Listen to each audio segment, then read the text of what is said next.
From the East and the West, you've heard others, but now you've tuned into the best. This is a Prime Wave Media production.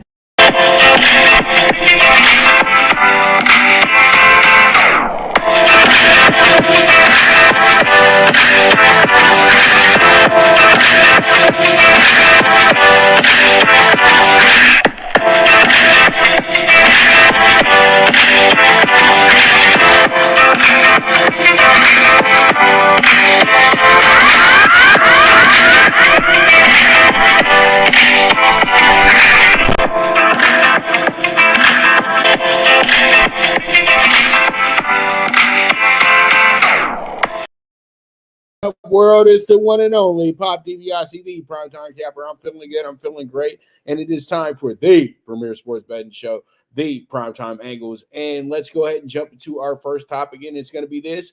The Packers upset the Lions 29-22 to keep their playoff hopes alive with a big day from Jordan Love. And pretty much Jordan Love said, "Allow me to introduce myself." He showed all the different arm angles and all the things that really make people salivate over quarterbacks. And he's showing that the Green Bay Packers were not foolish for drafting him in the first round. And he may wind up being the steal of that group as well, too, because let's keep it real. There's a lot of things that are still yet to be desired by a lot of people in that group, but he's from a great group as well, too. I think it's the group that features Burrow, Tua, and Herbert. So this is pretty cool that, he was a guy who was considered a top quarterback prospect coming into the draft, and he's playing up to that potential. A lot of people thought that he was probably going to press Aaron Rodgers for the job immediately, and he didn't. Aaron Rodgers was still there. It was a mentor-student type situation with these two, and it's worked out very well. I know a lot of people were kind of mad about the fact that I know they tried to make up some things to say that Rodgers didn't want him there, and Rodgers, he saw the writing on the wall. He wants to move on, blah, blah, blah, blah, blah.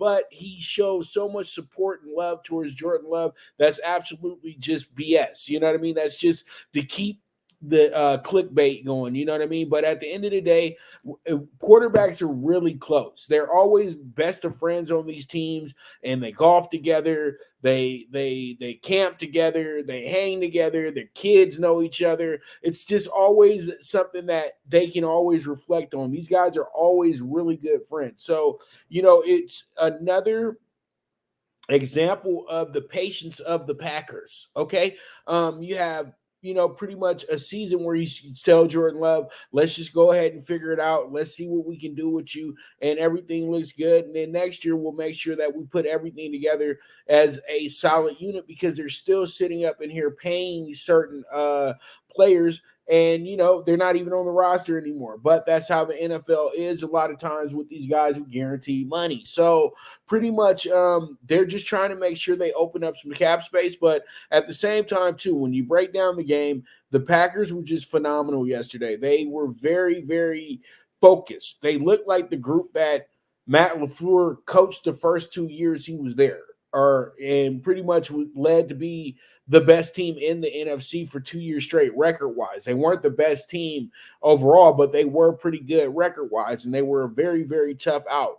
Yesterday, Jordan Love was able to throw for 3 touchdowns yesterday, 22 of 32, 268 yards with a 68.8 completion percentage, almost 70%, and he finished up with his highest QBR of the season at 125.5. That's an absolutely phenomenal performance. He got some help from A.J. Dillon, who had 43 yards yesterday. He added in 39 himself. They're finding things with this kid, Reed, who absolutely was a very good example of them having their own version of Tyreek. Even though he didn't have the biggest game yesterday, he still was able to be very usable. You know what I mean? He got 3 catches yesterday for 4 catches yesterday for 34 yards and was able to score a touchdown with that as well too. But Christian Watson was really the teller that was really the star of the game on the offensive side, other than Jordan Love. He was able to get himself 5 catches yesterday for 94 yards, and he was able to score a touchdown. But he set the tone for what was about to come with a very, very long catch to start the game off for the Packers, and that put the Packers right in position to where they needed to be. That set up a big time play. It was a big time moment for them as well too. So this was something that they really, really banked on and they really enjoyed. And it just was very key to the victory. It was just so huge towards winning this game. And I think that there's a lot of things that they really are telling themselves now that we can believe we can get into the playoffs. As I said on the show, I said that I know a lot of people are very convinced with Josh Dobbs and leading the Vikings to the playoffs, but I feel like they put themselves in a bad position last week, losing that game to Denver. They had to keep the momentum riding. Now they have a Green Bay who's confident enough to catch up with them. You have the Rams who are confident right now. You have Atlanta and Tampa Bay who are still fighting it out for their division as well too. But that's about it when it comes to the NFC. But Green Bay is still in the race, and they got 2 games with Minnesota. That's why I mention it, because this can be a great moment for this team to take off and ascend into the next level. Let's go before we move off of this. Let's look at the Packers schedule real quick. The Packers have themselves what looks like 6 games left to go in the season, and next week they do have themselves a Sunday night matchup with Kansas City at Arrowhead. Then they also have the Giants coming up on Monday Night Football, so they got 3 primetime games in a row. And then they come back around and they play against Tampa Bay back at home. Then they got back-to-back road games as well too, where they have Carolina and Minnesota, and this is going to be a pivotal game against a Minnesota team. And then you know what? They finish up the season with Chicago, and Chicago is not a guarantee at all. So this is going to be a really good stretch for this team. I will say this: if they're able to finish with this stretch from what it looks like here, if they can take the next 5 out of 6, they should be able to make the playoffs. That's the goal in mind that they need to have, because at the end of the day, they take the next 5 out of 6, they finish 10-7, or worst case scenario 9-8. But they have to figure it out, and really pretty much right now they have to finish up the season at least going 4-2. So we'll see how it goes. We'll see how it shakes out, and we move on from there. And let's go ahead and jump into our next, which is going to be the Pac-12 game of the week. WAZZU 5-6. Number 4, Washington, 11-zip, minus 16.5, over under 67.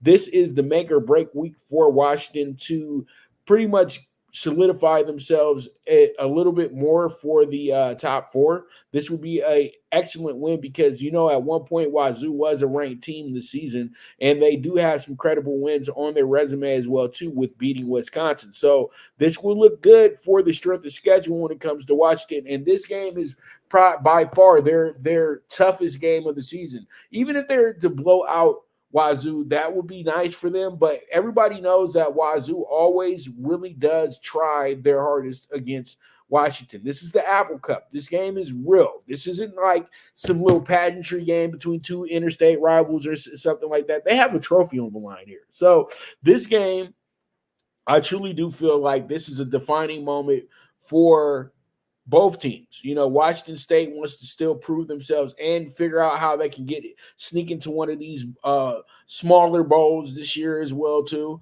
Because 6-6 would get them into a bowl game.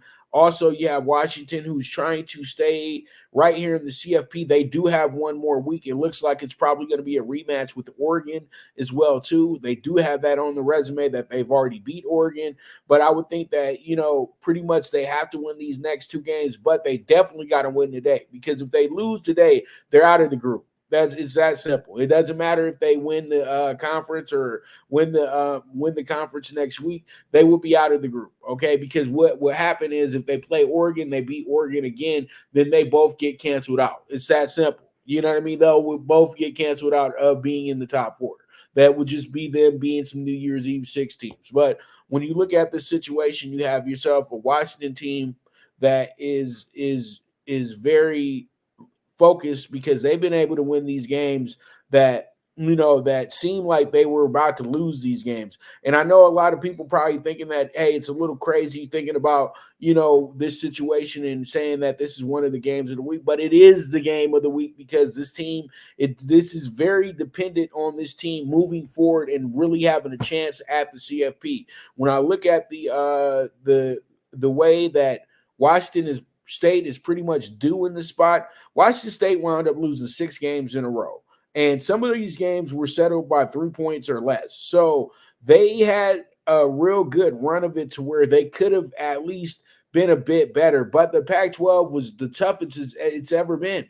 At one point, they had 7 ranked teams. So it's understandable. But at the end of the day, this game does look like it's going to come down to the final seconds or the final possessions and everything like that. You see this Washington team, they've been absolutely bulletproof most of the year, but they've had their tough games. They had a tough game with Arizona State. Arizona State is at the bottom of the barrel in the conference. They kind of had a tough game with Stanford, who's at the bottom of the barrel in the conference. They had a war with USC that most thought that they were going to lose. They wound up winning that game, but USC's on a slide right now. So, that one right there, they kind of just caught them at the right time. Utah was a very tough game. They wound up winning that game 35-28. And then last week against Oregon State, they had to really, really, really fight for that victory right there. So I'm looking at their last 3 weeks, and this team has not blown out anybody when it comes to Pac-12 play except for Cal.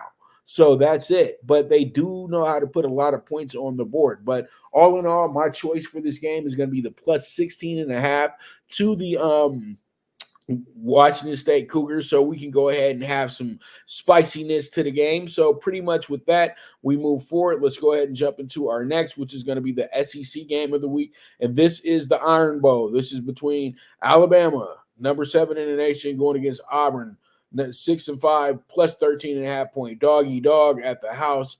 And it's always two segments here. It's going to be Roll Tide and War Eagle. So that's what it's all about in the state of Alabama this weekend.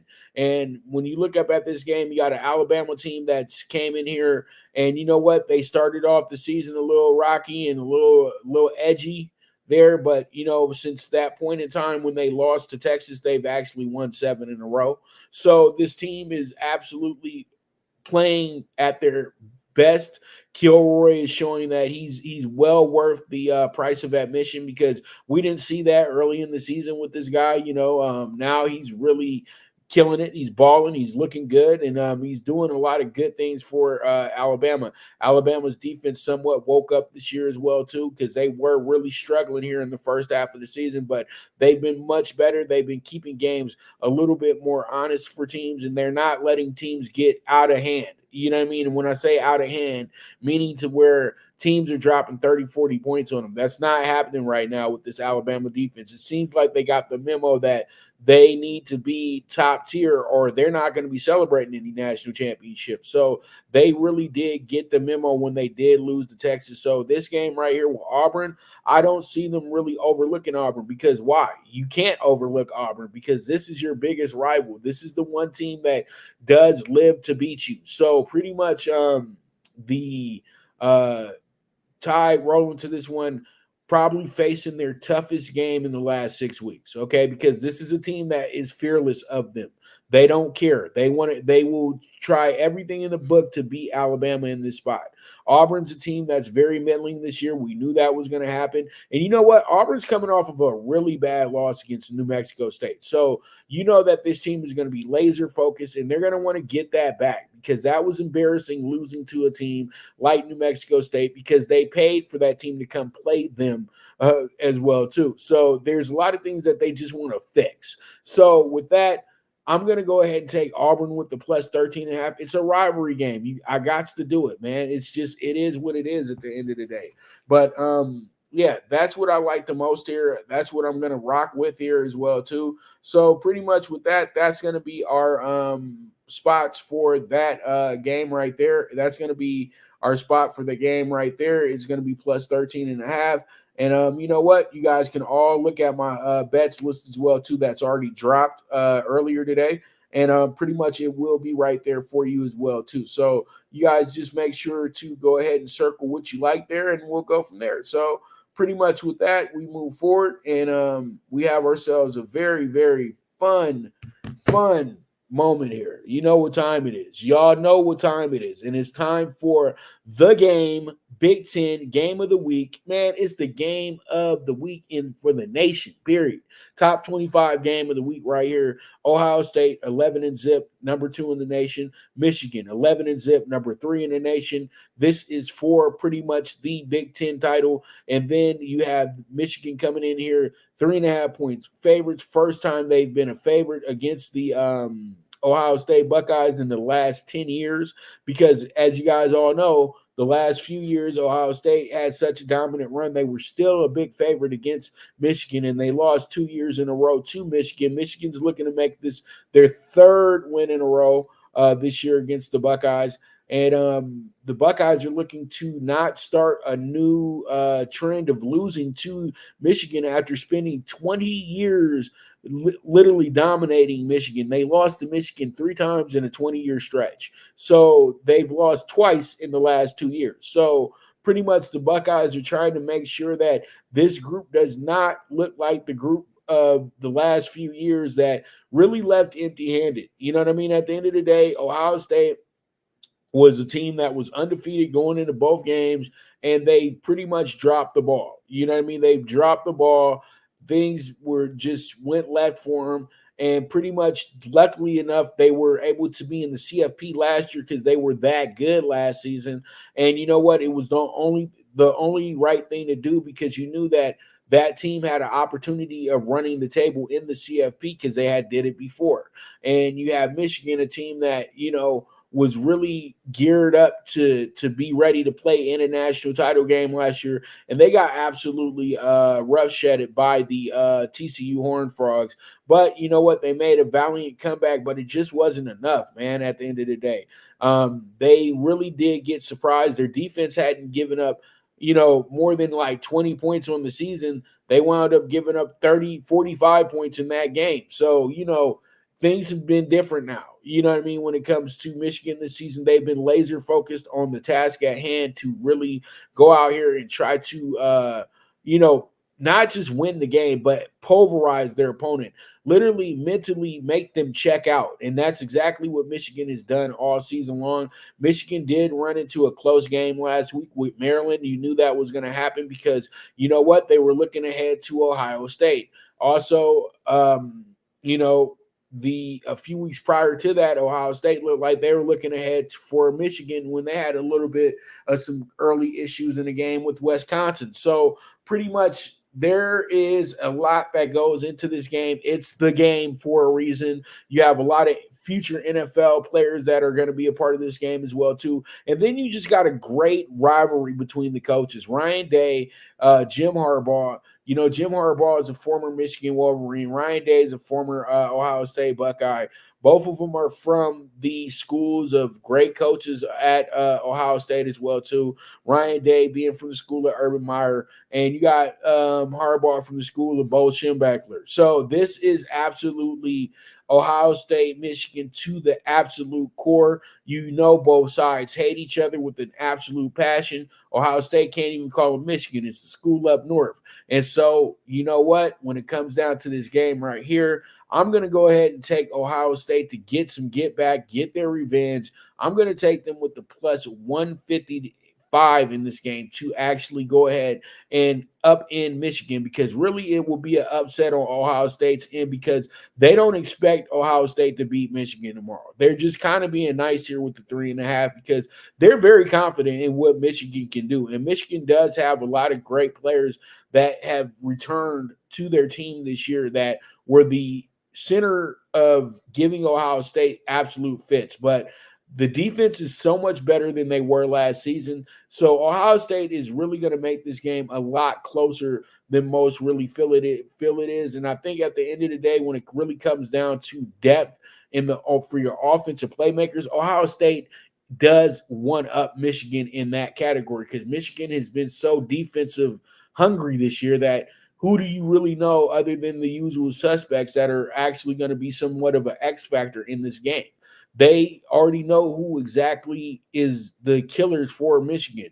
Ohio State has guys that Michigan probably won't be taking that seriously that have killer written all over them. So we'll see how it goes. We'll see how it shakes out. And that's going to be that for our games of the week and for our wrap up on our Thanksgiving game that really was the probably best game to talk about, because the other two were just absolute blowouts. So with that, we move forward. Let's go ahead and take our first commercial break. And when I get back, we will be talking the NBA. So stay tuned. This is the Premier Sports Betting Show, the PrimeTime Angles with the one and only Pop DiBiase, the PrimeTime Capper.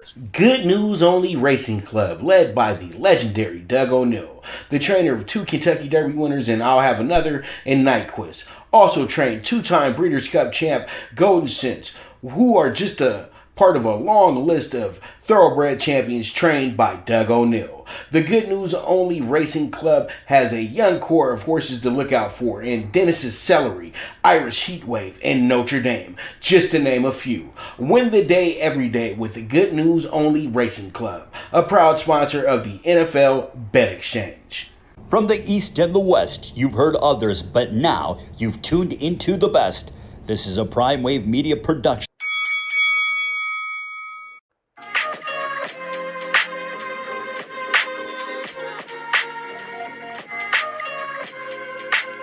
Tune into Big Wave Boxing every week with a brand new guest with the one and only Pop DiBiase, the PrimeTime Capper, getting the best boxing stories, best boxing angles, and the truth when it all comes down to the sweet science.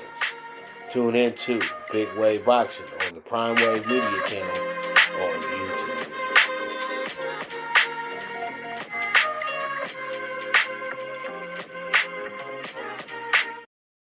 All right, we're back with the Premier Sports Betting Show, the PrimeTime Angles with the one and only Pop DiBiase, the PrimeTime Capper. Let's go ahead and jump into the state of the Lakers. And in the state of the Lakers, we do have ourselves a very, very, unique situation this week. The Lakers did get themselves a good blowout win. They were able to take care of their business for the play-in as well, for the in-season tournament.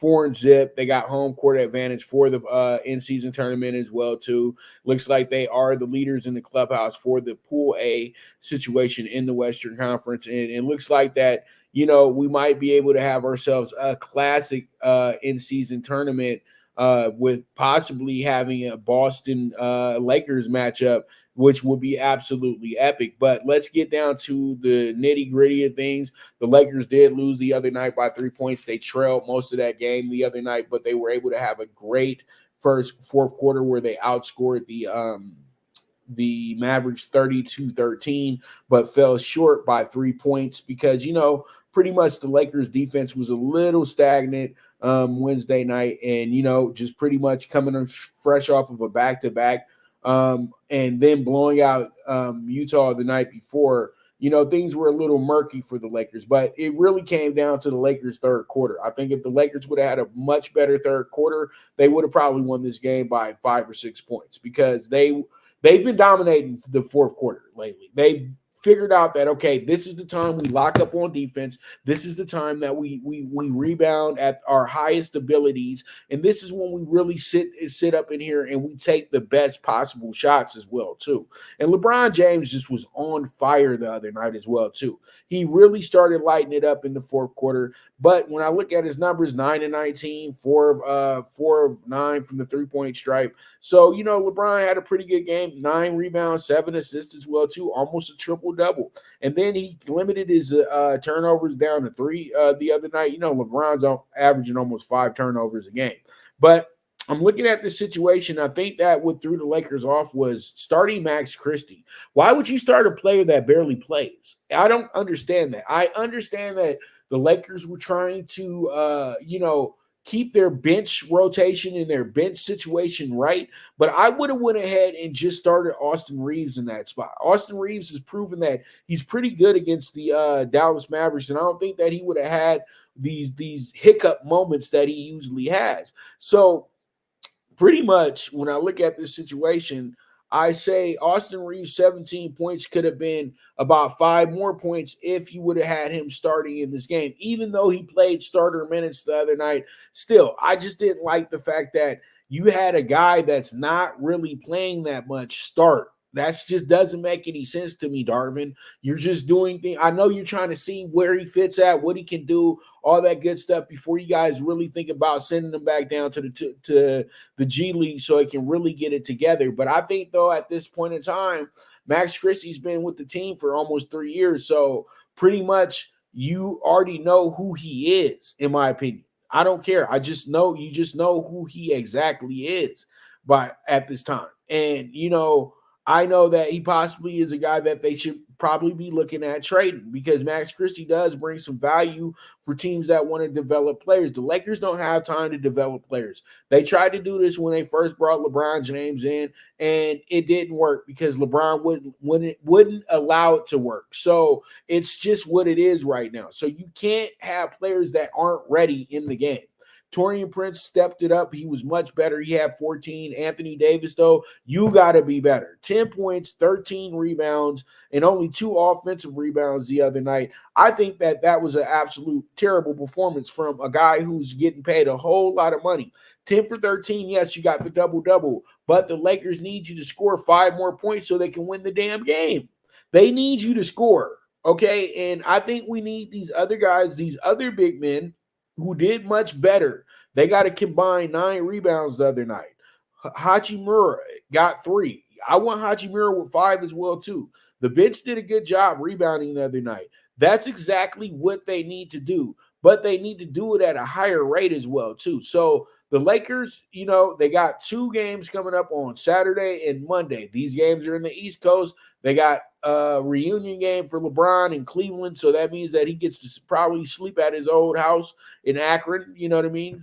He probably had a whole team stay over there, but it's not right across the street from the stadium, so probably they'll just be staying over at the Ritz-Carlton. But you have them playing the Sixers on Monday in a huge game that's going to be a big-time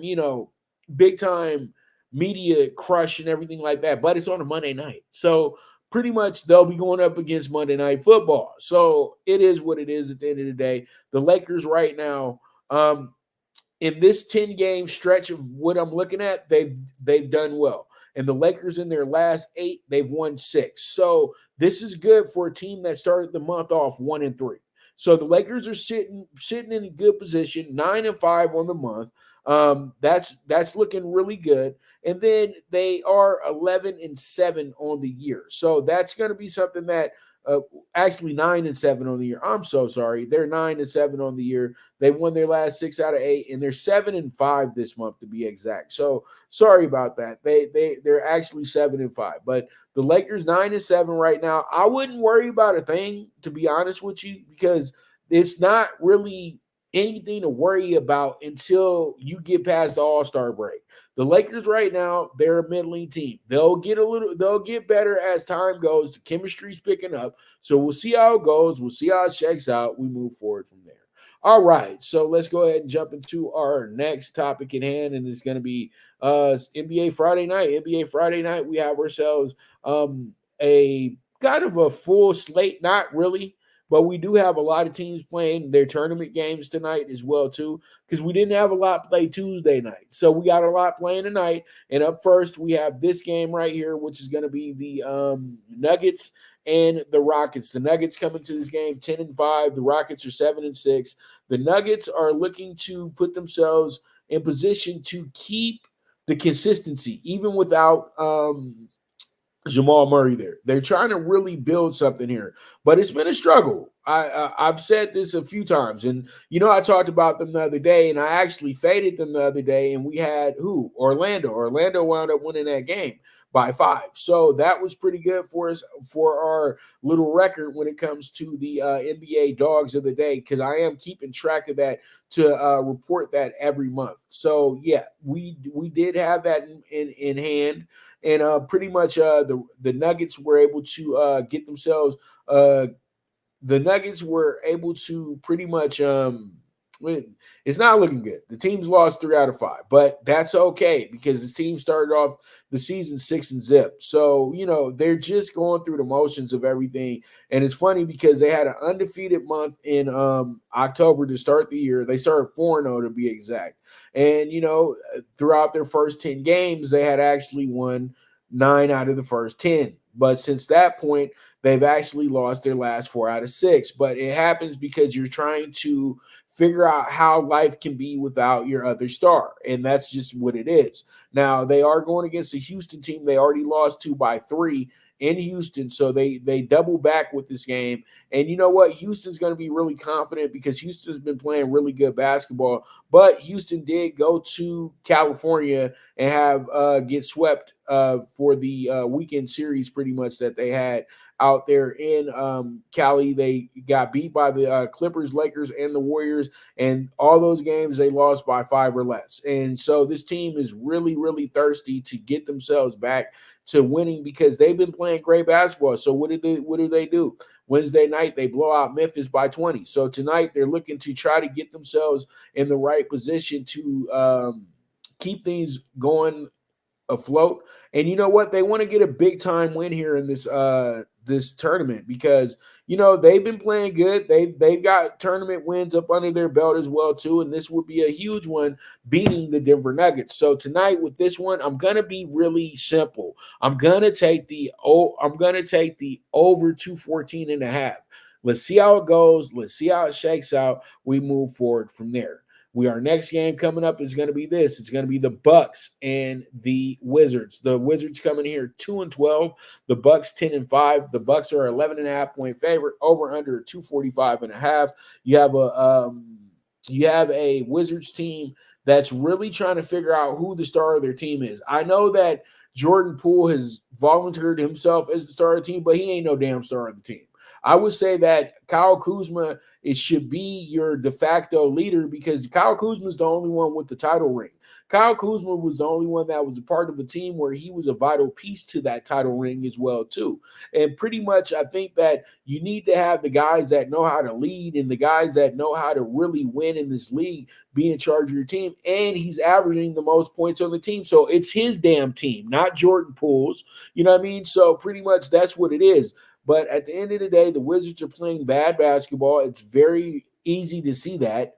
The Wizards have sat up here and lost their last 7 in a row, and they've actually went ahead and are 1-10 for this month. They've just been absolutely atrocious. It's not been a good look for this Wizards team. So with that, it's going to be a tough spot to pick them in. And, with the Bucks being a big favorite, that doesn't guarantee they cover. So, this game is a little tricky. Bucks fresh off of a 5-game winning streak that was just snapped on Wednesday night by the Celtics. So the way I see this game is I'm playing the scoreboard. I'm going to play the under 245.5. I think what happens here is that you're going to get a good defensive effort from the Bucks tonight because they understand if they keep going back and forth in a game in a game with the Wizards, they could possibly give the Wizards the idea that they can actually compete tonight. So really the way I look at this game is they will try to make sure everything's one and done for the Wizards tonight and really just make it a bad night for them. So I'm going to take the under 245.5. Let's see how it goes. Let's see how it shakes out. And with that, we move forward. Let's go ahead and jump into our next, which is going to be the game between the Kings and the Wolves. This game to me looks like it's going to be one of the best games of the night. You have the Kings coming here 8-6. You got the Wolves coming here 11-3. The Wolves are undefeated at home as well too. They have absolutely crushed on teams here at home. They're not making it easy in Minnesota right now. And this is a long overdue because they've had some struggle years, but this month they've been so good. They started the season off 1-2. Since that point in time, this team is now 10-1. And this month, they've just been absolutely just incredible. They've been able to beat most teams at home by double digits as well. Only Boston game that was a toughie for them where they won by 5. But other than that, this team has just been really on the money. And from what I'm seeing here right now is this team is actually 7-0 at home. So this is a tough game for the Kings tonight, who are a team that is really coming of age right now. They're 8-6, but they've been really good since De'Aaron Fox came back. De'Aaron Fox had won 6 in a row, and then they've dropped the last two to New Orleans. So they had lost in back-to-back situations. So they've been good. They've been another team that's been really good in the tournament as well, too. So they're 2-0. They're looking to get themselves 3-0, as they try to go into I'm trying to see if they're playing Tuesday. They're going to play Tuesday. They're trying to sweep out. So then, they go 3-0, play the Warriors, try to go 4-0, so then they can have their home court advantage as well too. So we'll see how it goes. We'll see how it shakes out. But tonight, this is going to be a tough game because the Minnesota Timberwolves, to me, are a team that has to be taken seriously as one of the top teams in the Western Conference. They got one of the best players in the NBA right now. And then they got the best defensive big man in the NBA as well, too. And then they got a guy in Cat that can be anything he wants when he's focused. So we'll see how it goes. We'll see how it shakes out. But give me the 4 on Minnesota tonight. Let's see if they can go ahead and get themselves their 8th win in a row at home. So let's move forward from there, and we move on to our next game, which is going to be the Spurs and the Warriors. This game should be a lot of fun, especially after the other night when Popovich had his little issues with his own crowd screaming and yelling at players and booing players as well too. And you know what? I do agree with Pop, because you can boo, you can do all that stuff. I know you paid for your ticket and everything like that, but don't be obnoxious about it. Don't be obsessive about it. Just let it go, because sometimes when you're booing for the whole game, and this isn't a playoff situation, this is a regular season game, we're a bad team, we're a mediocre team. All you're doing is giving these guys motivation to beat us by 40. Don't do that. Don't do that. Because we're not good enough for you to boo other players. And you need to appreciate the fact that these guys are doing this for your entertainment. Your entertainment is not coming to a basketball game to boo basketball players. That's cool. It can be a part of it, but that shouldn't be your entertainment, because you little sensitive punks that live in this world today, if an NBA player comes to your job and starts booing you for your lousy performance, which a lot of people do on a daily basis, you would want to have a protest in the street about you being teased and bullied or whatever new excuses that they are for people who are just so weak. And you know what? At the end of the day, who cares? Popovich was growing tired of the situation. He did the right thing by the players, by the referees, and at the end of the day, the fans will realize that he was right. So it is what it is. But when it comes down to this game, okay, you got the Spurs and the Warriors. You know that this game is going to be a big TV game tonight, because they're going to say Wemby versus the Warriors, Wemby versus Curry, blah, blah, blah, blah, blah, blah, blah, blah, blah. And we know a lot of people are going to overbet the Warriors tonight because they're at home. They're feeling like the Warriors should be able to get this one together. But you know what? The Warriors are not playing great basketball at home. This team is 7-9. This team is really, really kind of slacked at the house. So I feel like the Spurs know that this is a big time national spot, and Wemby's going to play up to it. That's how I'm feeling. And I think that what happens here is, I don't say the Warriors win, but I'm going to say the Spurs keep it close. And you know what? The Spurs lose by 8 or 9 or 7. You know what I mean? But they don't get blown out tonight. So we'll see how it goes. We'll see how it shakes out. We move further. We move from there. All right. So here we are. Let's go ahead and jump into our final group right here. And that's going to be the Pelicans and the Clippers. And the funny thing about it is the Pelicans swept the Clippers last year. Okay, they absolutely ran roughshod on the Clippers. And it wasn't just like they beat them by 2 or 3 points. They absolutely annihilated the Clippers in 4 straight games. And not 4 straight, but 4 games throughout the season. And now you got the Pelicans coming in here 8-7. You got the Clippers coming in here 6-7. This should be a really, really fun game today. But you know what? All in all, though, this game is one that you say to yourself that, hey, this could be a lot better, but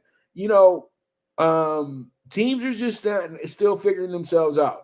The Clippers, I know that they're probably going to make another big trade. That's what a lot of people have to understand about the Clippers, is that they're going to make another big trade that's going to really affect the outcome of what their team is going to be for the rest of the season. So, that's where you have to get yourself ready for with the Clippers. The Clippers aren't done acquiring players. And I think that they're probably going to have to get rid of one of these big time players that they do have, because the thing is, it's just they don't all fit. You know what I mean? And I think that the guy who doesn't fit the most in this situation right now, who can get you the assets that you truly need, I would say it's going to be Paul George. I think that Paul George is a phenomenal player, but at this point in time, him and Kawhi are too much of the same. And I feel like you could get somewhat better moving forward. So I think that the Zach LaVine situation is more catered towards the Clippers. The Lakers don't have anything for Zach LaVine. Keep it real. What do they have for Zach LaVine that's not LeBron or AD? LeBron or AD can't be added into that trade.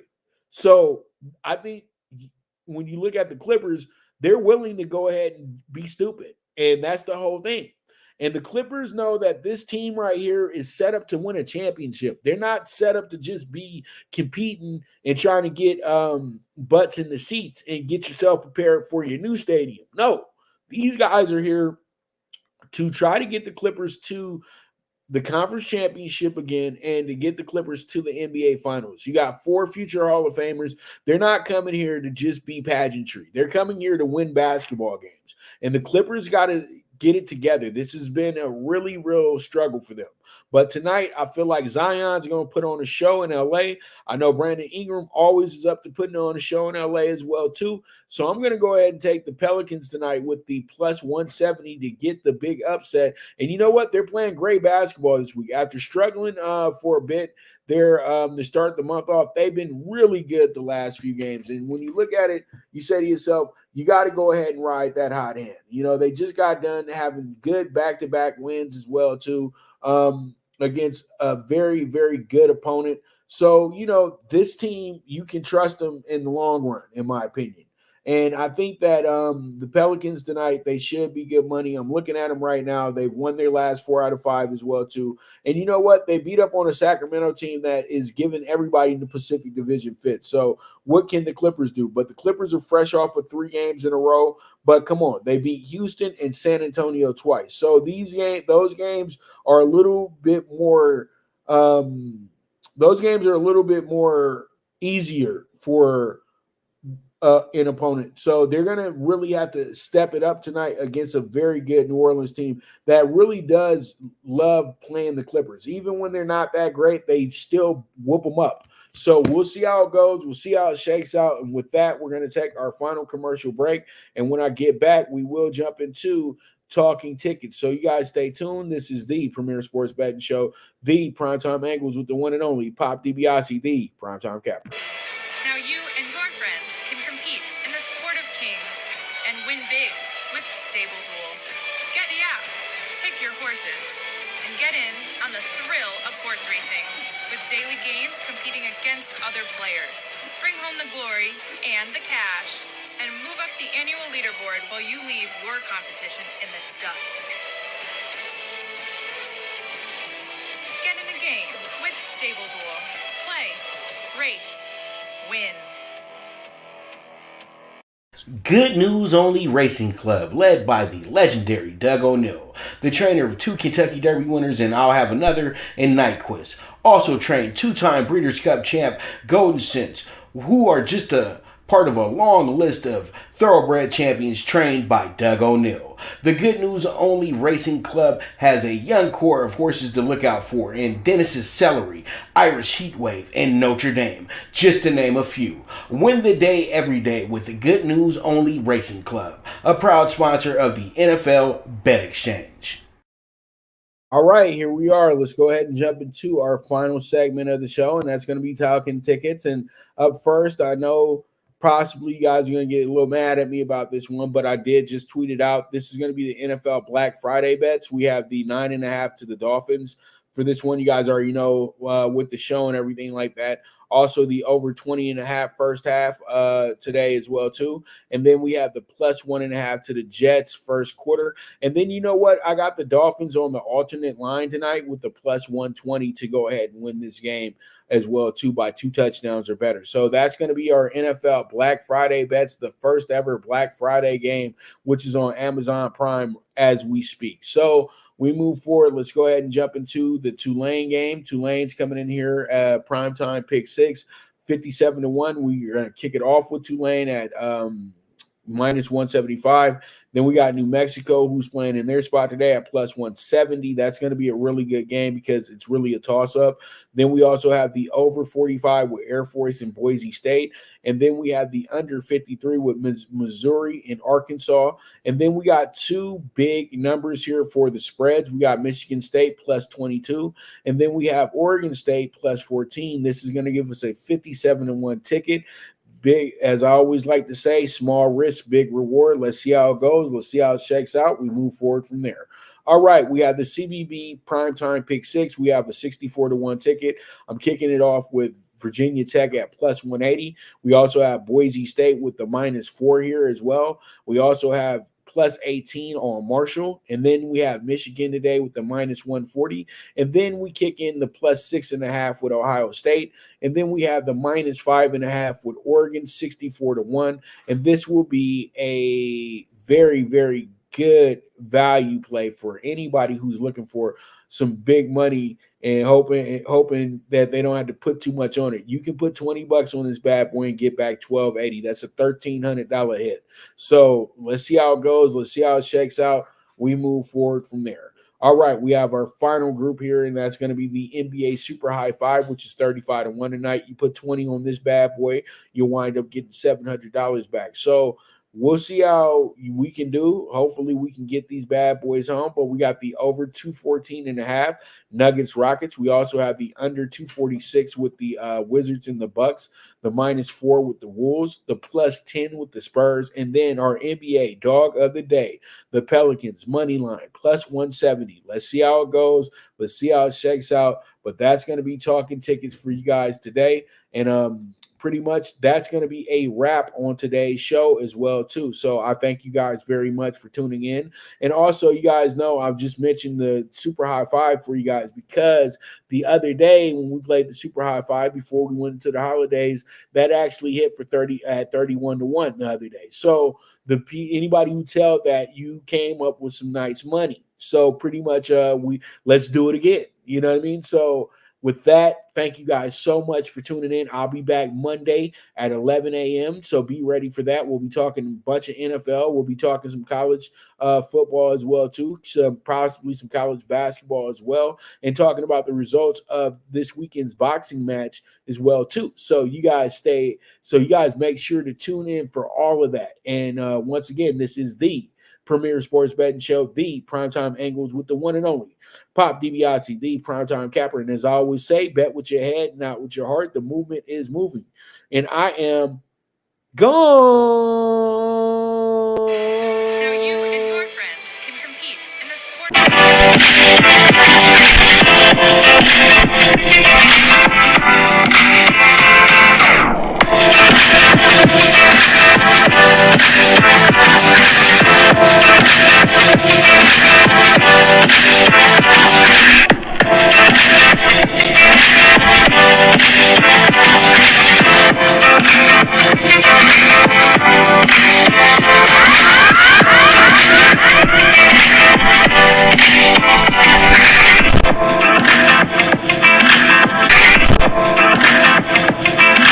From the East and the West, you've heard others, but now you've tuned into the best. This is a Prime Wave Media production.